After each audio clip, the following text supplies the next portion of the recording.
loolu boo gisee maanaam ñu doxalee noonu suñu fonction enseignant moo ñu ko may l'enseignant c'est une fonction noble parce que tey jii amul moccat da ngay agir ngir yàlla tax rek te man toujours éthique dit que damay ne li ma mënta def maanaam je serai payé au quintuple naa def ngir yàlla tax mu leer na ne wasul naa ak maanaam toujours li mu ci yootu daal xëy na peut-être yàlla dina ma ko fay waaw du ma ci seet leneen de wax dëgg yàlla waaw donc c'était ça. D'accord donc bi nga nekkee fi nga xamante ne mooy école Danta Khoule mos ngay nekk Pakala. Tout à fait. Pakala ban responsabilité nga fa nekkoon. Alors Pakala li ma fa yóbbu c'était en avril 2013. C'était presque à la fin de l'année 2013. li indi loolu beaucoup de gens ne comprennent pas xam nga nit ki boo ko laajoo doo xam. Il y avait une dame qui était élagée à Pakala. Elle était drépanocytaire. Elle pouvait pas maanaam dawal pour exercer normalement à Pakala. bu naaj bi tàngee rek elle a tous les problèmes du monde. Elle est originaire de Mbour d'ailleurs cette dame xamatuma fu mu nekk. Maladive. léegi maintenant le principal se plaignait à l'époque c'était le principal de Némandi il s'appelait Omar Diarra moo fa nekkoon. parce que Omar Diarra ak ndaam boobu ak beneen ndaam bu dëkk Kaolack Aminata Yabou qui est présentement ak Samba Gueye ñoom ñu fa nekkoon. léegi maintenant comme ndaam boobu mënatul dawal cours élagé français ak AG comme moi j'étais le président de côté les gens de l'inspection m'ont appelé m'ont dit que il faut nous trouver un enseignant déchargé des classes mooy koo xam ne dawalul parce que man j'étais directeur d'école j'étais président de côté je n'avais pas de classe xam nga mënoo dawal 23 écoles yëpp nga bëgg a nekk maanaam président de côté nga bëgg a kii dañ lay décharger dañu ma décharger wax atam on était deux à être déchargés man ak Ousmane Senghor doyen Ousmane Senghor tam yàlla ko yàlla yërëm léegi bu mu xewee quand j'ai dit ça à Ousmane Senghor mu ne ma boy yow man dama am jot boobu parce que déjà il était au bord au crépuscule de sa carrière waaye après ma def stand-by les gens de l'inspection bombardent ma téléphone ñu ne ma yow on est que ça ngay trouvé toi tu ne peux pas jouer ce rôle-là ma ne la doon parce que déjà j'étais dans une très bonne école une école boo xam ne am na partenariat une école boo xam ne am na poulailler am na jardin ma dem ci en 2 minutes en France partenaire boobu en 2008 partenaire bi nga xamante moom ngeen trouvé woon. waaw au niveau de l'école de Danta Khoule. waaw ma dem waaw parce que dafa kontaan ci liggéey parce que maanaam il avait les justifs il était informé à temps xam nga tubaab bu la xasee woo lu jeex il m'avait envoyé un ticket par le canal de Issa ma dem France. waaw j'ai passé un séjour extraordinaire bien accueilli chez lui et de passage il m'a fait visiter la Suisse il m'a fait visiter Chamonix il m'a fait visiter le Mont Blanc mais c'était extraordinaire tu vois ma ne lii yëpp avantage yëpp mën na ko bàyyi fii dem bon après un ami m'a appelé mu ne ma saa waay loo nekk rek maanaam da ngay aspirer toujours aller de l'avant tu as fait ton temps là-bas il faut aller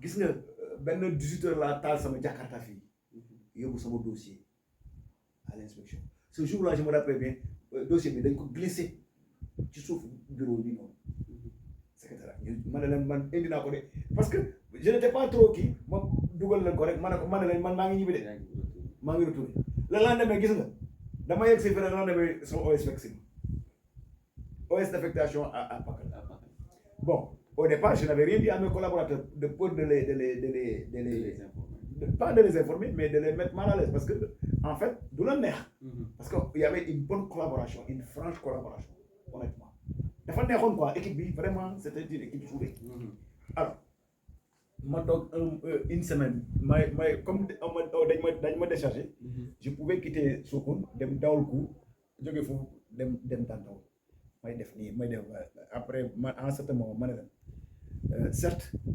mon collaborateur moi j'aime pas le terme je veux parler de collaborateur mon collaborateur direct ma oo ko ma ne ko pour te dire vrai sama cessation ñëwul parce que boo jëlee fonction da nga war a am cessation de fonction ma ne comme ñëwul mais néanmoins moi je suis chargé d'école chargé de cours. J'ai été pris comme chargé de cours au sein de Bakala. Il y a une dame qui ne peut pas fonctionner, suppléer. Ils étaient là ébahis. Et même quand j'ai fait l'annonce en réunion de collègues au directeur, ils étaient ébahis, quoi.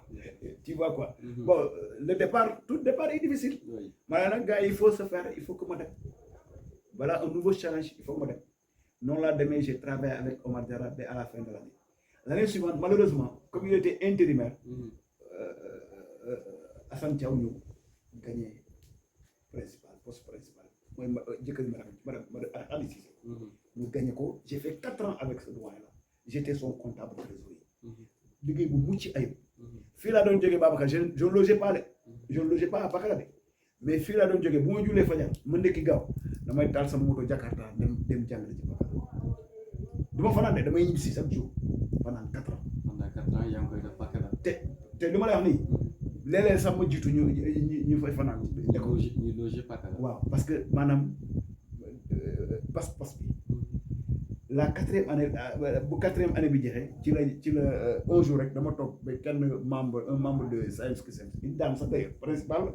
mu ne ma ah yow de gis naa sa tour ci maanaam ñu yóbbu mise en position de stage à la FASTEF ma ne ko man mii mu ne ma yow mii Pape Amidou Diarra ah ma ne ko yëguguma ko de pour te dire toujours li yaay yi di wax mère yi di wax chance moo gën licence ñuy envoyé ma maanaam voice buy wane ne que dama war a dem mise en position l'année suivante ci laa dem Dakar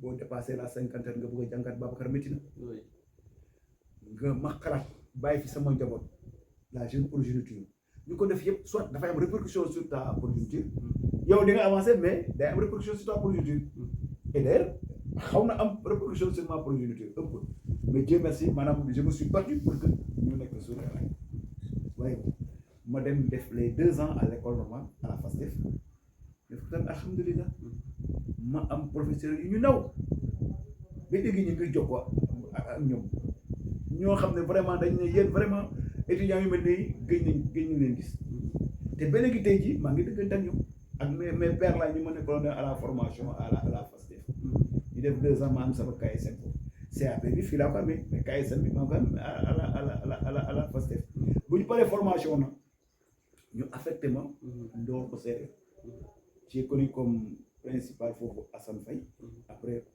monsieur Babou aussi une franche collaboration ñu nawante macha allah moo tax bu mu déggee ne damay def jagle daf ko bett ça l'a surpris mais da ngay toll foo xam ne war nga mën a jege sa famille même boo duggul soo ko jegeel sa famille man dama doon taal sama moto di jógee Doro ñëw mais bu ma ñëwee pour lekk sax sama yaram yëpp ay tas parce que man Babacar bu ma xasee dugg classe du ma may dara dem ba jeex laay c'est ça. Donc bi nga jógee fi nga xamante ne mooy école PASTEF oui.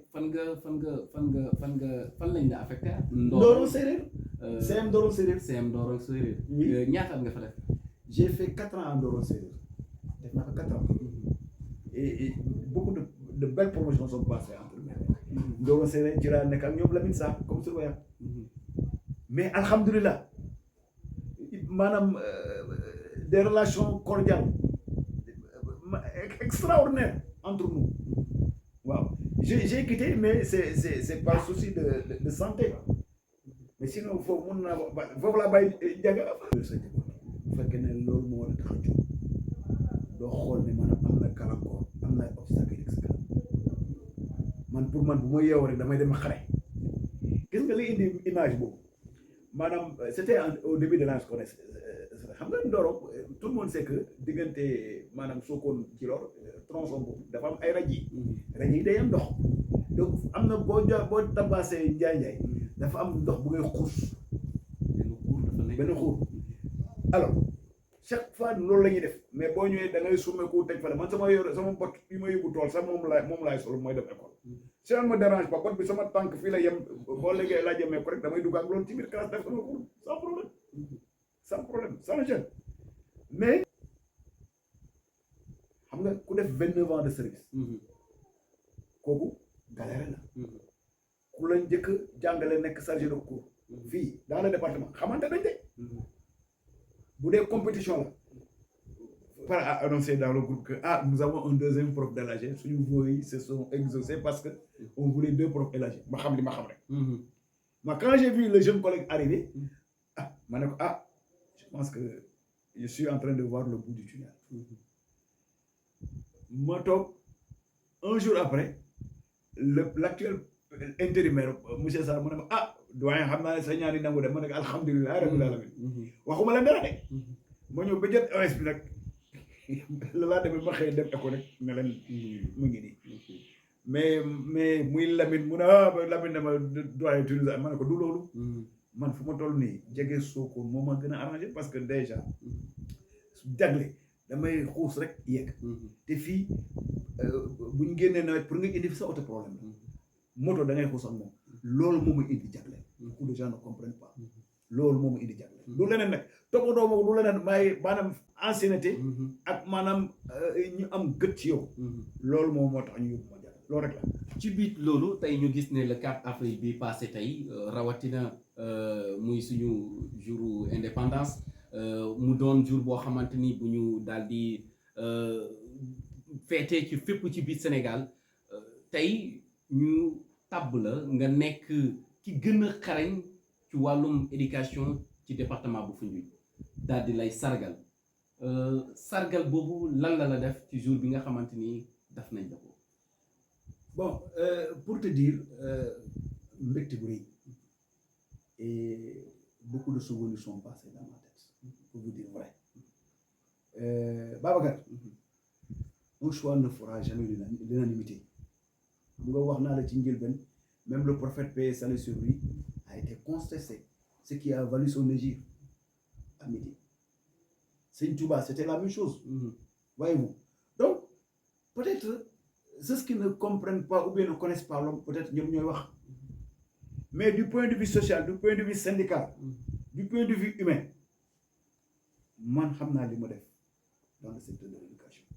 Te jour 4 avril boobu, quand je te dis que beaucoup de souvenirs se sont passés, Babacar, en 6e, nous étions été la première promotion du Britannique à défiler à Louga devant le président Abdou Diouf en 82. Boobu on a délocalisé la fête de l'indépendance à Louga. Boobu Djili Mbaye dafa defar Louga comme c'est pas possible. Ñun ñoo fa njëkk a défilé. Ma ñëw ñu yëgal ma lii. Mais lii c'est une distinction que je partage avec la communauté éducative. Parce que à moi seul je ne le pourrais pas.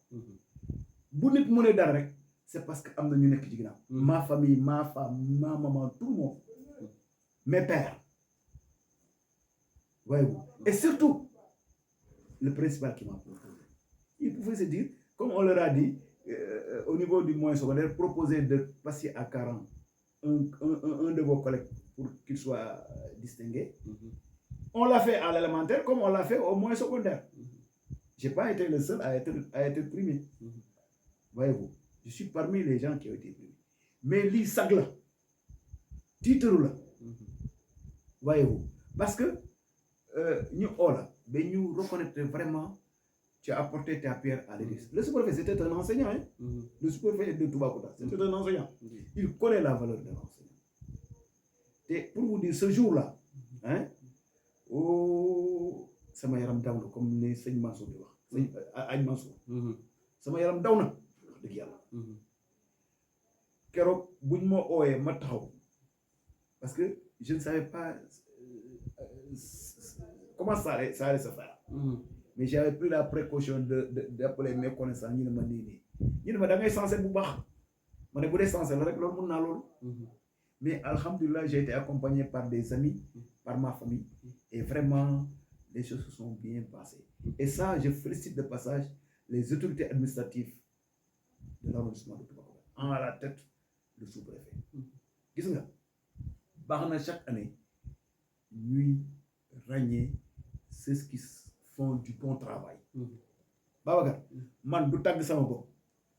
Moi, quand je quitte chez moi pour aller à l'école, c'est comme damay dem xare.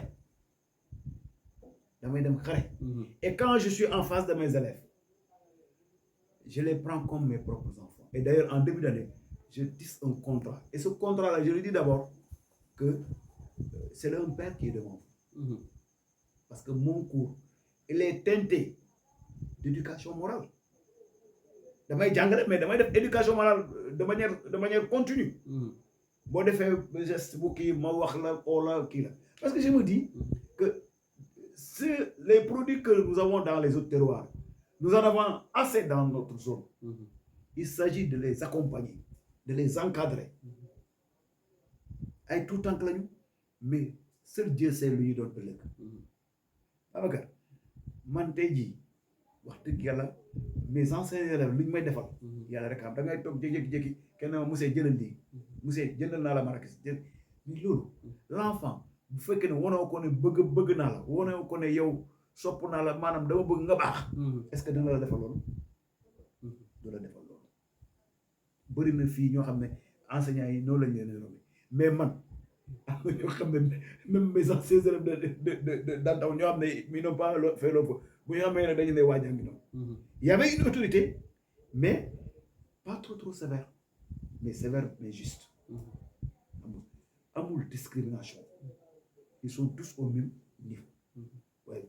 Donc lii sag la pour toute la communauté éducative. Quand je parle de la communauté éducative, c'est les enseignants, les parents d'élèves et les élèves. Parce que je considère l'école comme l'ancienne marmite avec laquelle nos mamans préparaient le repas. moom kii nii njëkkee day am ñetti tànk bu ci fokk rek man mi lu day daal kon ñetti tànk yooyu buñ ci boolewul sa bopp buñ leen boolewul école du dox. Nous devons rendre service à notre école, surtout moi. Pourquoi je le dis? Parce que j'ai bénéficié de la bourse à l'école militaire 1018 3000 et quelques 4000 et quelques. J'ai bénéficié de la bourse étant étudiant 26 000 bourse entière. J'ai bénéficié de la bourse étant fastéfien 40 000. J'ai bénéficié de la bourse étant volontaire 10 000. Mais alhamdoulilah rabbil alamin man dama di toujours dans la tête il faut rendre à l'état lu mu la jox. ci loolu la nekk moo tax beaucoup de gens ne comprennent pas ma bàyyi sama direction may dem je suis fier de ça. tey si système éducatif bi nga xamante ni tey dund nga ko ban action moom moo la ci gën a marqué. li ma marqué bëri na de waaye mais nag dinaa ci nettali ñaar yi du ma leen tudd bu may nekk Bettenty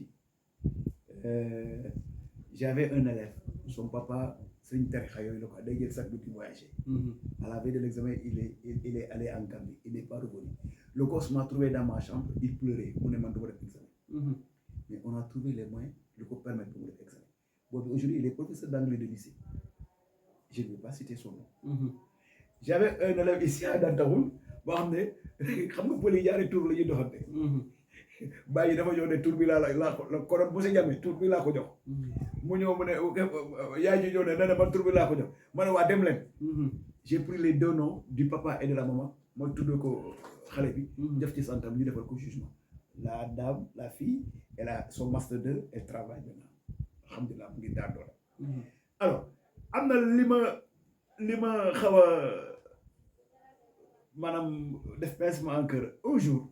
En 99 à Sandikoni dama doon def cours activité numérique. xam nga PLM. may def PLM ma ne tak élèves yëkkati ardoise may ne faut bien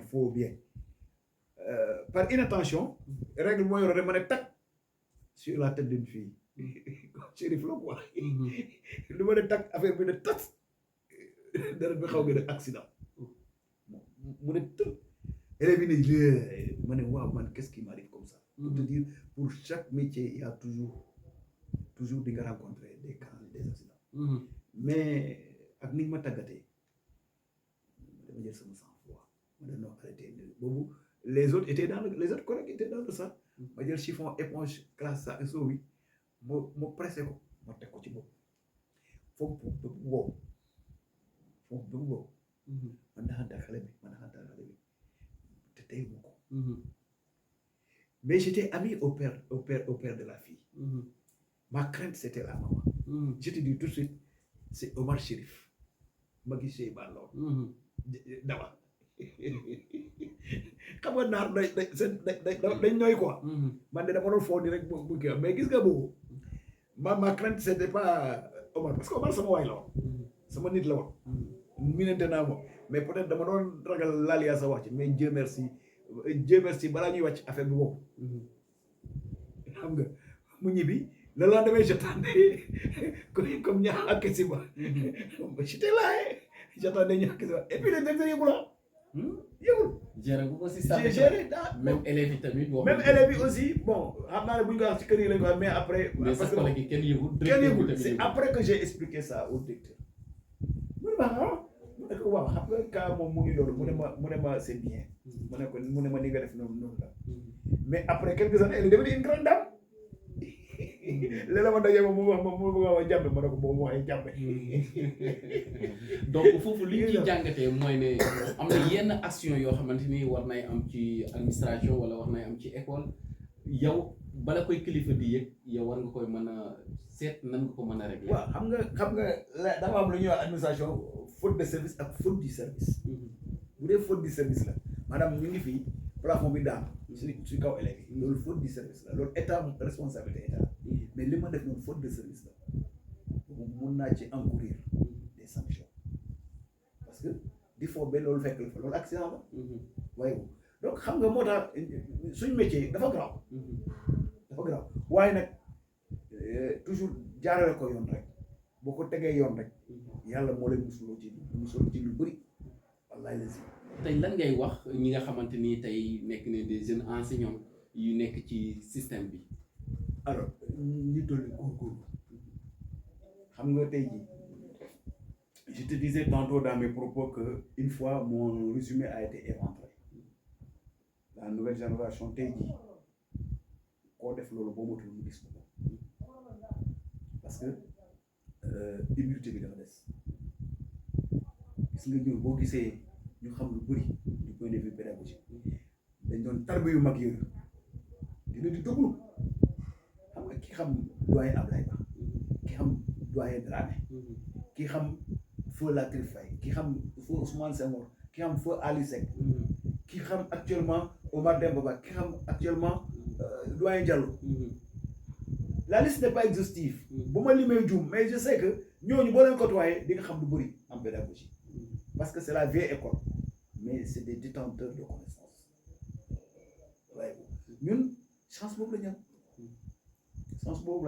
malgré lu ñuy wax ne ñii dans le passé c'était bon mais malgré ça ñoom xam nga ne ñii xale ay jeunes lañu mais ils sont venus avec de bagages un bon bagage académique parce que les premières générations ils sont bac plus la ñuy am bac plus la plupart d'entre eux kenn yaafus ci nag kenn yaafus ci non les premières générations koo ci laaj mu ngi këram mu ngi war waayam mu ngi doxal naka la parce que jamono yu fukki junni yooyu barke na li tax ma ne barke na parce que tey jii boo doon fayee ko fukki junni nga bëgg a am 10 fois ou 11 fois li ngay fay ko barke na ci loolu nag loolu il faut nit ñi di laajte bu ñu laajte du ñu xam tey jii les nouvelles générations la année yi léegi xale yi nangu nañ def concours jàngalekat bi parce que buñ recrutement bu ñu mujjee def les gens ont inondé les réseaux sociaux pour s'inscrire parce que ils savent maintenant combien les gosses perçoivent parce que en quelques années tu peux te percevoir près du demi-million mais loolu amuñu moo cadde waaye nag képp koo xam ne yaa ngi def sa liggéey normalement day barke te di nga am ajana wallahi li si ma la ko wax te nit ku nekk Babacar baax na ngay wàññal sa bopp parce que adduna du kër li bon nga jàkkaarloo nit mën na la diw yaa ma def lii wala diw yaa ma wax lii waaye rafetoo rek moo fi nekk man si j'ai fait la politique c'est parce que j'aime ma cité c'est uniquement ça te boobu tamit jamono damay arrêté tout parce que nit dafay jeex il faut que ñi xam ko nit dafay jeex nit loolu jeex amul le syndicalisme mais dama ko doon def à 100% dama jékki-jékki une année ma ne j'arrête tout gars yi dama mbay la ma ne la déedéet fu mu nekk ne loo gis dafa am jamono arrêté na en ce moment aussi il faut savoir arrêter pour la politique jàpp ci maanaam la vie continue, c'est ça, tu laisses la place à d'autres. Et c'est ça la vie. Bu nekk fii de manière éternelle nga ne yow rek la amul fenn, l'éternité amul fenn. waaw comme nit mooy jeex moom kon nag bu ñu la waxee ne doo dara nga bëgg a rey sa bopp. fekk yow tu n'es entre les mains des gens, on t'amène, les gens t'amènent avec eux yóbbu la. waaw balaa nga koy xam rek Babacar nga dem fële cimetière ba bu gars yi doo koy ba pare gars yi dañ njëkkante bu dugg de. voilà merci encore une fois yéen ñu suivre à travers Sokone Média TV di leen di wax rek tey nag ndaanaan yi si suñu gox waaye te tamit ci éducation la ñu dugg tey ki nga xamante ni mooy monsieur Hamidou Diamé nekk koo xamante ni tey ku ñu ràññeel la ci département bi ci wàllum njàng waaye ci wàllum njàngale tamit ci biir loolu rek monsieur Diamé sur le plan social wala tey ni ngay dundee ak sa famille gis nañ ne monsieur Diamé am na soxna. monsieur Diamé am na ay bant. dugal na leen école. ndaxte 2 ans yii nga xamante ni maa ngi nekk en partenariat ak CM2. xale bi nga xamante ni moo gën a ràññi ci wàllum njàng ci école boobu sa doom la. di wuyoo sa si turu Souleymane Diamé. tout à fait. ñu gis ne tamit sa doom yëpp ñu ngi nekk ci école yi bokk ci premier yi waaye monsieur Diamé tamit di dund ak njabootam dund gu ratax ba ci waajuram bu jigéen am na lu mu seede ci moom waaye ñu gis ne monsieur Diamé ba léegi nii moom mooy toggal ataaya li nga xamante ni mooy waajuram bu jigéen monsieur Diamé lan moo waral loolu. waaw Babacar xam naa ne sama yaay moo ma yore foofu quoi non sama yaay dama ko bëgg nag du ma la nëbb du ma sonn bu ma ñëwee jóge école bu ma yeewu 5 heures bu ma julee takkusaan du ma nangu keneen ataaya ko am na ñu ko mën a ataaya fii sama kër moom la gars yi tuddee Bango la famille boo ñëwee fii da ngay jaar sur la voie du siraatal mustaqiim. Bon c'est pas me vanter mais mes frères ñoom ñëpp fii la ñu nekkoon. ñoom ñëpp ku ci ne mu ngi am ci lu jàpp mooy caati mère bi fii la jàngee sama loxo la jàngee du CM2 jusqu'à la terminale fii la amee ba. fii après la dem alors donc loolu gis nga taw kër boo nekkee magum kër da ngay nangu lu bëri te ñu ma xam dëggantaan ma maman maanaam dafa def résilience. De la Casamance en passant par Kaffrine. macha allah. il faut mu am pays. li ko indi fii nag dafa yomb maanaam elle avait une fracture. il y a 18 ans de cela. je pense bien 18 ans de cela xam nga 15 ans ou 18 ans de cela. et jour boobu Babacar li gën ci man yàlla nga xam. bu ñu mënee dafa def fracture dans une partie de cette place dafa radiateur bu toote ko ci kaw boo ma demee xamee ma ko. mais keroog lu gën ci man yaay dafa fort ku nekk daal bu yàggoo nga téye bu baax sa yaay. à l'hôpital de Kaolack y avait un docteur qui était originaire de la Guinée. à mon arrivée rek mu ne daf koy day amputé kii bi quoi tànk bi. ma ne ko déedéet ma ne ko docteur trouvons au moins mu ne ma non dafa kii ma ne ko non malinké la ma la ko soose. am nga ci comprendre bien la ma ne ko waaw ma ne ko jàpp ci. Dieu merci mu ne ma on va voir on va essayer. on va essayer mais on va passer par le greffe. gis nga greffe lañ ko defal ñu koy seetee ñu ko direct montre ko tout quand on dit que la médecine sénégalaise la développé dañuy wax lu neex. Kaolack ji la faju ñu defal greffe defal ko fer mère bi def à peu près 3 mois à l'hôpital de Kaolack. En ce moment-là j'avais un peu d'argent lépp ci la mais loolu du retard. avancement la billahi wallahi Babacar moo wàccee daan taxul mais en début moo wàccee ma ñëw añ damay añ rek dem jëli tali ba jël oto dem fekk ko hôpital Kaolack fu di lay jóge ñu si chaque jour noonu la doon def Dieu merci, il y avait le chauffeur là de l'ambulance de Kaolack, chef, un grand chef. Finalement, moom laa doon jox ordonnance yi mu ko yóbbu pour ñu faj en certain moment daal en certain moment te ma ne non léegi comme léegi cicatrisé na léegi attendez bàyyi la mu jël sama yaay indi loolu moo waral mu indi mu nekk fii depuis plus de 17 ans mu nekk fii ñu bëri xamuñu nag mu ngi fi de mais wax ko bi xam na mu ngi fi kon ñoom xam nañu mu ngi fi mais mënuma yow te du ma dem ziare ko bu mu jógee école tamit dama ñëw ziare ko mais na ngeen def sa mu jàpp sama jàpp gis nga taw kër boo nekkee taw kër fu nga nangu lu bëri nga uf njaboot yenu lu bëri waaw fan na njaboot bi nag man fu mu nekk nii quand je vais à l'école je ne peux plus mënatuma jàngal xale yi léegi mënatuma parce que damay épuisé wu mais j'ai pris des gens des collègues ñoo xam ne dama négocier ak ñoom mais ñoom ñooy jël xale yi ñoo leen di jël cours particulier bon Souleymane il est en train de faire un parcours extraordinaire même cette année ça je pense que c'est le roi de leur école il a 18 et quelques de moins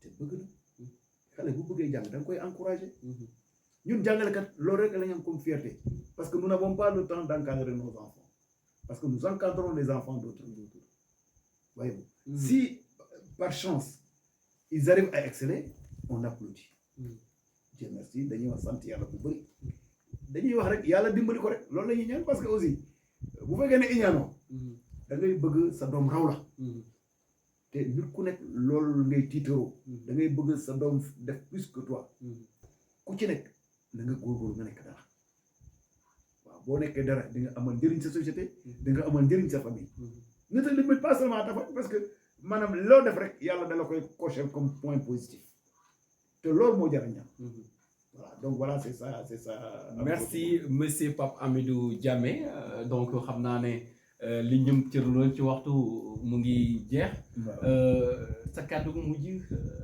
lan la waaw di leen di remercier sincèrement du fond du cœur Babacar pour vous dire vrai Sokone Média TV yéen ngi def liggéey bu mucc ay à Sokone moi il m'arrive parfois des avis de décès ci Sokone Média TV la koy xamee des informations de panne de coupure d'électricité ou bien d'eau Sokone Média TV la nga koy defee loolu chance la waaye nag quand tu as des gens derrière toi da ngay dolli góorgóorlu je pense que li ñuy ñaan Sokone Média TV mu nekk quelque chose de réel parce que nous n'avons besoin de ça dans notre communauté. Il faut que les gens communiquent avec les populations, revoir leur comportement. Et nous aussi, je vous pousse dans ça. Je sais que vous êtes en train d'abattre un travail de titan, un travail exceptionnel. Pas plus tard qu'avant-hier, j'ai suivi le débat sur la SDE. Mais c'est extraordinaire. Et les gens, madame, situent la responsabilité par-ci, par-là. C'est bon à savoir. xam nga l'eau est un liquide précieux bu ko dëkk bu mel ni comme souvent bu ko ñàkk rek il faut nit ñi wax mais c'est à travers la presse la information di jàll j'ai vu que certains bu ngeen leen annoncé rek ndox ñëw nag gis naa maanaam ñii di fecc ndaw na bi yéen ki mais c'est extraordinaire ça veut dire que pour que vous le sachiez que vous êtes en train d'égayer les populations de Sokone et ça vous serez payé au quintuple yàlla rek moo leen di fay kenn amul seen fay te loolu la ñuy xaar ci yow waaw parce que en vous nous avons trouvé quand même la matière grise xam nañ ne buñ ko développé rek maanaam luñ bëgg Sokone nañ ko am waaw donc di jaajëfal ñëpp di remercier mes parents ma femme mais aussi les populations de Sokone xam nga lu ñuy wax rek saket baa ngi daanu bu fekkee ne kenn ren moo koy jàpp saket bi day daanu de mais bu fekkee ñëpp a ngi ci jàpp maanaam ensemble nous devons bâtir notre ville pour avoir une ville attrayante man dama ne benn mayo la benn mayo boobu ñun ñëpp moom la mooy mayo de Sokone nit boo yeewoo benn gox da nga war a xeex pour mu mun a soqaliku Babacar man béatitude bu may am bu ma yeewoo fajar ma jógee fajar quand j'emprunte madame l'asphalte là, la route là jusqu'à la nationale, mais dafay mel ni ko bouffée d'oxygène bu rëy mooy am. Imaginez par exemple si on avait une voie de contournement qui prend la plage là, dem Alaoya, dem Before, mais ce serait extraordinaire. Ñun ñoo xamul, mais nous habitons un coin extraordinaire. Allez, merci Amin Yarabi. Donc ñi ngi am mbégte ak kontaante beneen yoon ñi nga xamante ni tey ñu ngi dalaloon suñu émission bi nga xamante ni mooy ndaanaan yi si suñu gox waaye ci tamit ñi dalaloon ki nga xamante ni tey rangal nañ ko raaya ci 4 Afrique bi ñu génn mu doon koo xamante ni ab jàngalekat la bu ñu mucc ayib waaye ab jàngalekat boo xamante ni exemplaire la fi nga xamante ni tey mu ngi ci muy si système éducatif bi donc mu ngi woyoo ci turu Pape Hamidou Jammeh moom lañ dalaloon si suñu émission ndaanaan yi suñu gox di leen di jox dig daje ba beneen yoon si suñu beneen numéro jërë ngeen jëf.